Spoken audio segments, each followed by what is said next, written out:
I recently did an interview on where I find inspiration to live well with my MS, which I'll link above and below. And today, I'd like to introduce you to another inspiring person. I'm talking with Kat Finnerty, author of Never Let a Good Disaster Go to Waste, which I'll also link below.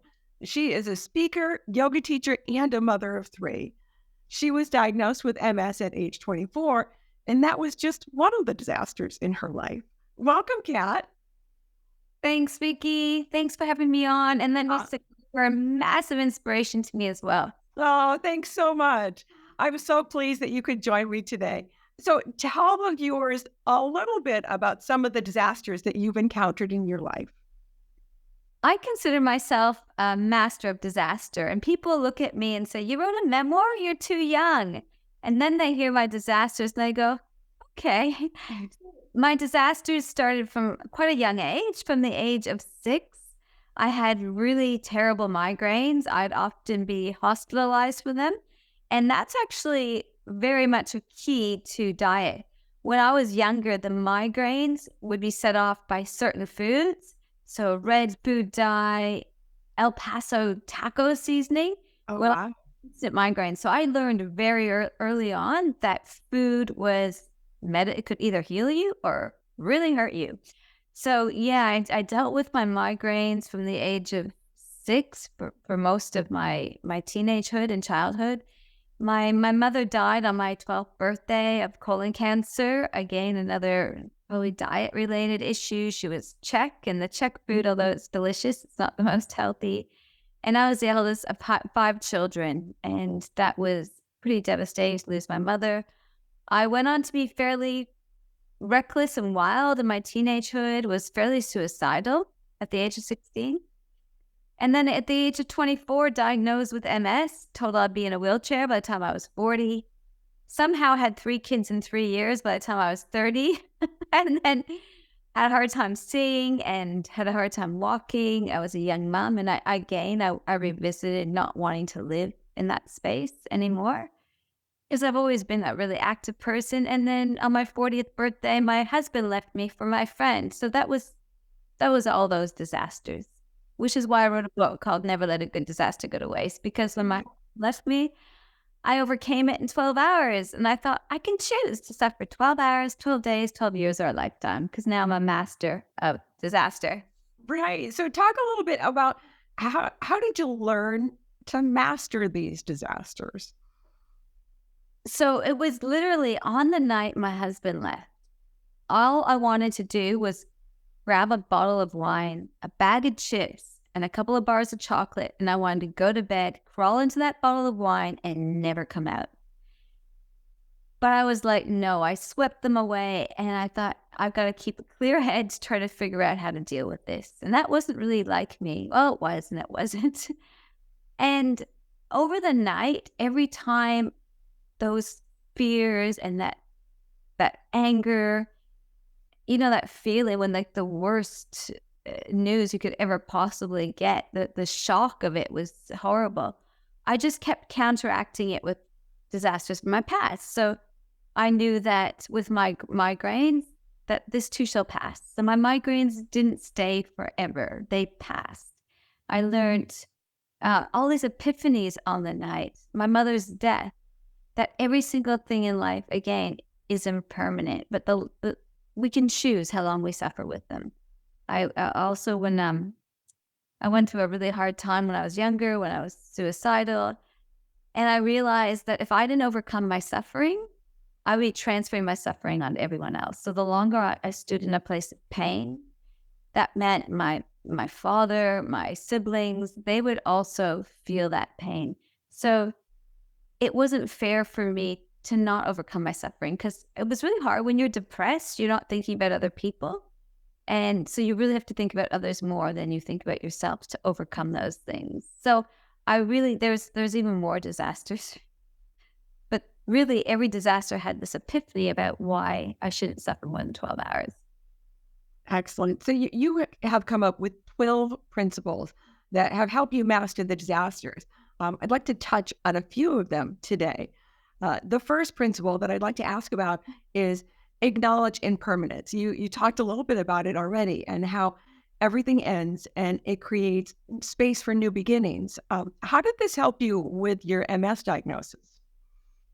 Well, interestingly, with MS, especially when it's something like relapsing remitting, and then there's primary progressive. With relapsing remitting, it is what the name says. You have a relapse and then you get better. But so many times when you're in the middle of that relapse, you can become attached and think, oh, this is all there is, and I'm not going to get better. And then you get stuck in your head and thinking, it's always going to be like this. There's one thing I always say to people, because when I was in my early 30s, I struggled to walk. I had an attack with my left leg, my right leg, my left arm, my right arm, my eye, my bladder. Like, I'd had it all. And people say to me all the time, oh, I can't do that because. And I'm like, no, you just can't do that yet. So just because something is like this now doesn't mean that it's going to be like that forever. And we can choose. Everything is impermanent. Our pain is impermanent. I used to have a really bad back for about 12 years, mostly because I used to had a really odd gait with the way my leg was working. And I read this most profound book, and it said, if you're in chronic pain and it's not getting better, don't think about it. Don't talk about it. Don't address it. Don't treat it. And so every time after that, instead of going, oh, my back, like every day I was like, oh, my back. I was like, my back's fine. There's nothing wrong with my back. My back's all good. And eventually the pain did pass because our spines start to fuse. Things happen. Like Vickie, there's a story I really love to share with people. And it's this man, you might know the story. He was in America and he went to jail. And after 7 years, he asked for a pardon because they said, in 7 years, your body completely regenerates. So he's like, I'm not the same person as I was 7 years ago. I should be allowed out of jail. I'm not that guy. And it's us, like we're changing and changing and changing. So everything's impermanent. So that's what I really focus on. Everything we have now, we'll eventually lose. Everybody around us, we're going to lose. The pain will lose. The pain will pass eventually. It might pass when we die, but eventually things will pass. And it's up to us how long we suffer because of this thing in our life. I love that. Everything does change, and it changes sometimes moment to moment. And what we focus on is what's going to expand and what's going to be in our presence, in our lives at that moment. I love that principle. The next principle, that's one of my favorites, is unleash the power of perception. Shifting perception was huge for me.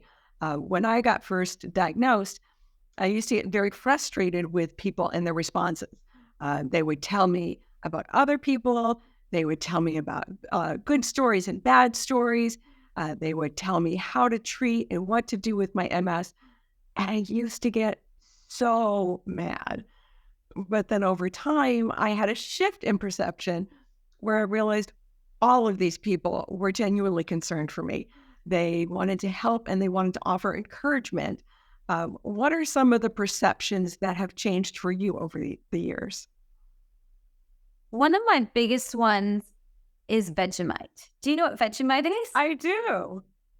So Vegemite is that thick black paste that Australians seem to love. And I really, in my 30s, I was telling you, I had 3 kids in 3 years by the time I was 30. And when my daughter was about 3 months old, I really hit rock bottom. I hardly could walk. The only way I could walk was hanging onto my kid's stroller because I wasn't going walking aid way, and I didn't have to because I had a pram. But my legs didn't work well. My arms, I even found it hard to cut the kids' food up. I'd lost the vision in my left eye. And I thought, I think it's the world telling me to stop being so blind. And I got to a point again that I didn't want to live like that. And I had made a decision long ago when I first found out I had MS that I'd either find a cure or die trying. And I was going down the path of, I didn't want to live like that. So I was reading a book at the time called Eat, Pray, Love. You might have heard of it. I have. And Elizabeth Gilbert, she found peace in India. And I thought, that's what I need. I need a guru, and then I'll be happy. So I thought I was going to leave my family. I'm going to move to India. But who does that? I thought I had little children, but it was like, I'm like, maybe I'm going to drive into a tree because I didn't want to live, or I needed help. But I thankfully found help at a Buddhist class, which was a 4-hour drive from my home. So I drove 4 hours there. And on the very first class, it changed my life, because the teacher said, and I got there and I said, my legs don't really work. I've got young kids. I'm only meant to get worse. I live in the middle of nowhere in outback Australia. My family are in Canada. And they said, you think your life sucks? You need to change your perspective.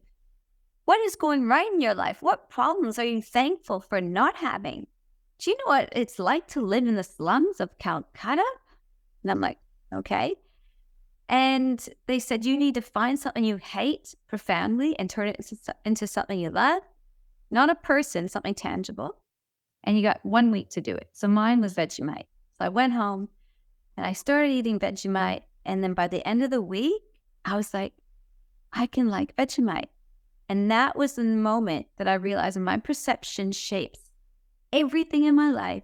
And I can choose to love everything I hate, but just spinning it in a different story that I tell myself. That is great. I remember reading the story in the book about how you grew to love Vegemite, and I've never tried it, but now I do know if I'm going to try it, just to make a very thin smear of Vegemite on the toast. That's great. Part of how I live well with my MS is through with kindness, through compassion and mindfulness. It aligns really well with your principle of enable empathy and compassion. Say a little bit about how you enabled empathy and compassion and how it can change your mindset. Vickie, this is, I think, one of the most profound ones when we hit suffering. I always say we're either in the middle of a disaster or between two of them.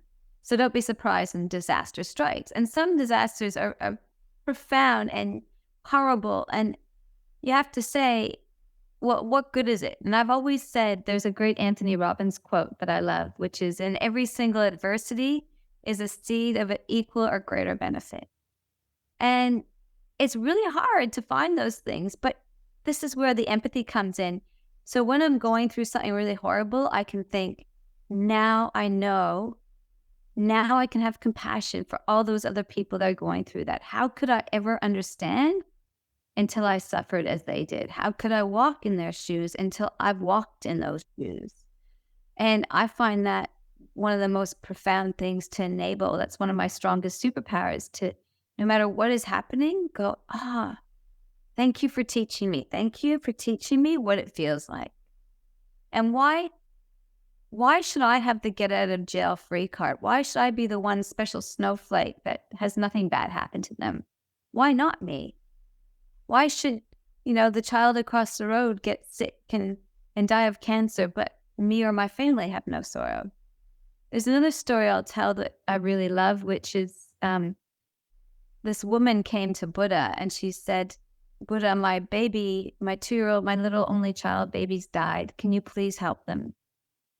Can you bring them back to life? And Buddha said, yes, I can. If you can find me a mustard seed from a household that has no suffering. And so, of course, there is no one that knows no suffering. And I always remember that when I suffer. That's great. You talk about the Anthony Robbins quote, and some people say everything happens for a reason. And I don't believe that. I believe things happen, but in everything that happens, we can find meaning and we can learn lessons, and there can be grace. So that's a really great principle. The next principle I want to ask you about is use gratitude as a game changer, and how we need to stop complaining about what's wrong and to start focusing on what's going right. You touched on it a little bit already, but expand on that a little bit more. Everyone talks about gratitude now. If you want happiness, be more grateful, be more thankful. Which people go, I'm grateful for my kids, I'm grateful for my family. I remember on the night that my husband left, I was like, I'm grateful I've got a bed. I've got wine. I've got chocolate. And I really, again, like I said, I had these epiphanies happen. My grandmother was in the Holocaust. And I knew the stories of what she went through. I know the stories of Viktor Frankl, Man's Search for Meaning, one of the most profound books you could ever read in your life. And Viktor Frankl said it best when he said, when you can no longer change the situation you are in, you must change the way you look at it and find those little things to be grateful for. And so even if it's the tiniest thing, and I live in a country called Vanuatu in the South Pacific. Not right now. That's why I'm rugged up like this. Toronto in summer. It's freezing. But it's the happiest place on the planet. But it's the most disaster prone. It's the most natural disaster prone country on the earth, but the happiest people because they're grateful for every little thing. You really see it. They're just so grateful. They have very little and they're just so happy. So it's really about looking for the things and intentionally going, I am grateful right now for this moment. I'm grateful I've got a car. I'm grateful that I have a house, and not everyone has a house. A toilet. Where I live in Vanuatu, people don't have toilets. They don't have a tap. I have kids that come over and they're like, you've got taps. You got taps. Like, that's the thing. Like, to turn on a tap and water come out. Like, that is such a gift. And education is such a gift that we forget in the West. In the West, we're scab pickers. And we find this one little thing that's not going right in our life. And we pick at it until it bleeds. And even being sick in the West, we're so lucky. We have access to healthcare. This is a privilege that we don't even realize. You're 100% right. Having that shift of focusing from what is wrong to what is right is huge. There is so much to be grateful for, and there are so many things that we do have. I think the first year or two after diagnosis with a disease like MS, it can be really easy to focus on the negatives, and it takes time for us to build that gratitude muscle over time. The next principle kind of goes along with this is cast off the mantle of victimhood. How do we cast off that mantle? There's another saying I really love. So there's some mantras that really change my life moment to moment. And I try to always have them in my head. One of them is, my happiness is no one else's responsibility, and my suffering is no one else's fault. My happiness is no one else's responsibility, and my suffering is no one else's fault. And I just keep saying that to myself moment to moment. It's not like, it's their fault. He's making me so unhappy, often in a marriage or a partnership. They're just not making me happy anymore. My Buddhist teacher used to say, it's not their job to make you happy. It's our job. It's never anyone else's fault. It is always up to us. So I really think and people carry victimhood around because it gives them identity, I find. Some people, I have a lot of psychiatrists that recommend my book. And I have a lady I met, and she said in school, they learn in psychiatry, if people are addicted to their victimhood, she's like, they're told there's not much you can do. But you have to ask yourself, if you're hanging on to your suffering, how's it serving you? How's this story serving you? Because our past can make us bitter, or it can make us better. And then when you hang on to that thing that keeps you suffering, it's like you're holding on to a hot coal. And it's like, let go of the hot coal. And you're like, no, I've got to hang on to this. This is me. It's like, just let it go. Yeah. And then you'll find your happiness. And then the people around you won't have to suffer anymore, because we all know those people that are perpetual victims, and you're like, the woe is me story. And, for a certain, when something bad happens, of course, we rally around, we want to help those people that we love. But those people that then don't realize and the lessons and move on, the ones that stay attached, they cause so much suffering. They're not even aware of. Yeah, I think part of what happens is when we receive our diagnosis, we're told you have a progressive degenerative incurable disease. We almost have victimhood placed upon us by the medical associations, and some of the support communities as well. Oh, it's progressive, it's degenerative, it's incurable. And, it almost becomes who we are.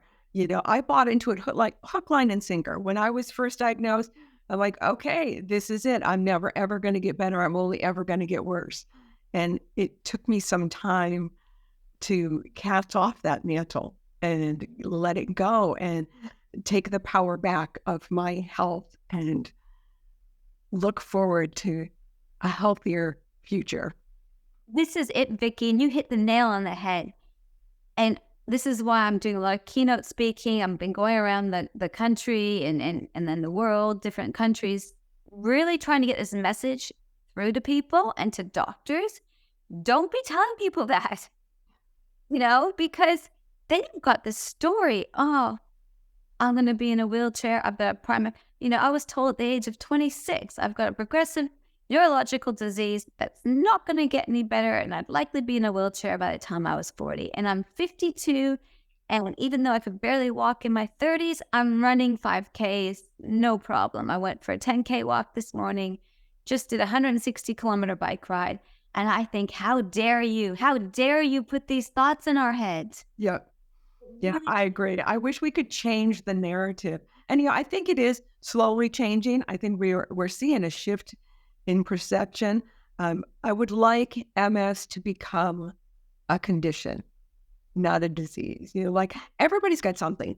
Mine just happens to be MS, and I'm living well with it. It's a condition I manage, and I'm moving on with my life and doing, I took the dog for a 2-mile walk this morning. It didn't, I had my first discernible relapse in 2006, and I'm 58 now. So I'm still doing great. So you're right. That perception can really change our future for the better or worse. And that's where my principle impermanence comes in, superpower of going, really understanding this too shall pass. This is impermanent. Don't attach to the story. And I also teach a lot about ignorant bliss. Don't go down the rabbit hole of discovering every single thing that can happen and seeing everything and putting that story in your head, because our thoughts become things. So I'm really intentional about what I allow into my thoughts and into my psyche and the words I use. Like I always say, I'm cured. I'm cured of MS. They say, oh, you can't say that.